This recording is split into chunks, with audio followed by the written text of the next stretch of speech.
avons choisi de partager une aventure climatique.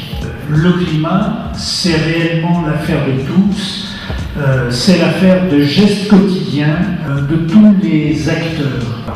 Donc sans plus attendre, je vous propose que chacun aille dans ses ateliers respectifs.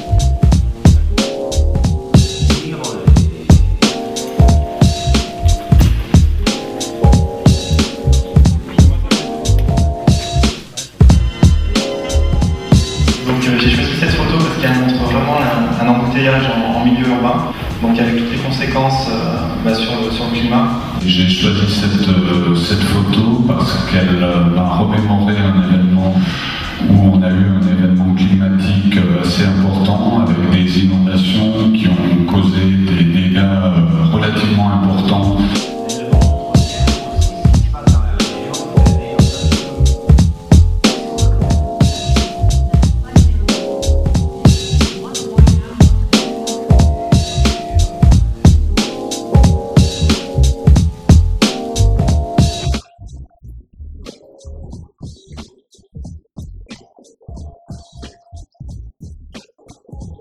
Là où ça devient compliqué, c'est quand on dit qu'on peut récupérer de l'eau ou pour des chasses d'eau ou pour laver du linge. Voilà. Et là, il y a des contraintes vraiment compliquées.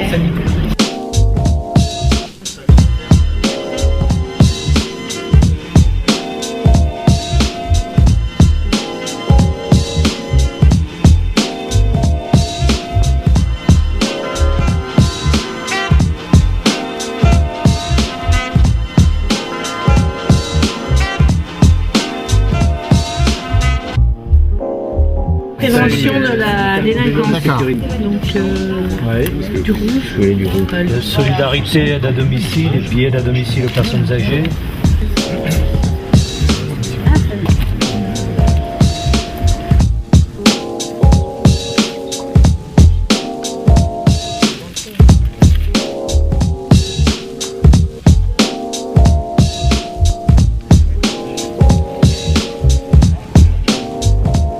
D'une façon générale, on a marqué événementiel, manifestation événementielle. Vous n'avez pas communiqué à la même chose aux anciens que jeunes. Oui, mais on s'aperçoit que les jeunes ont beaucoup plus vite compris qu'il y a un énorme travail d'éducation grâce au sport, qui est l'un des points forts de notre société aujourd'hui.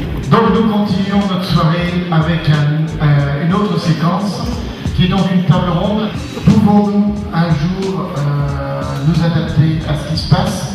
Vaste question, parce que l'adaptation, c'est pas la thématique la plus facile dans les plans climat. Parce que souvent, un plan climat, il y a atténuation et adaptation. L'eau, ça va devenir un produit de luxe.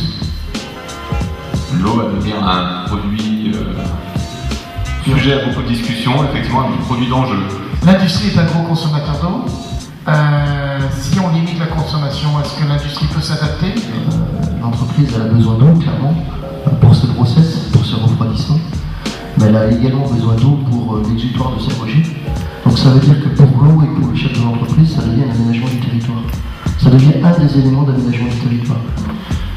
Peut-on faire une agriculture avec moins d'eau, moins de transport Pour les éleveurs, en deux mots, on a dû mettre aux normes le bâtiment d'élevage en lien avec l'agence de l'eau et en lien avec des réglementations. Donc on a fait des efforts par rapport à ça. Donc on a déjà pris conscience de la qualité de l'eau et de la rareté de l'eau.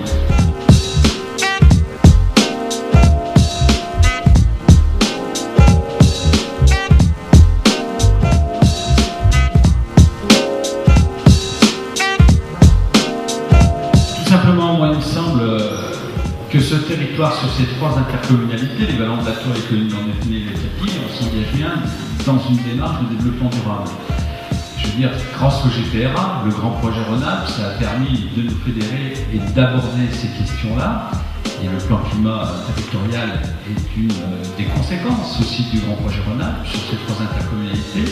Et le travail que vous avez à faire, vous, ce soir, c'est aussi de démultiplier l'information et de mobiliser à la fois nos élus, à la fois le monde industriel, le monde économique, le monde agricole. Et en tout cas, je vous remercie tous et on va.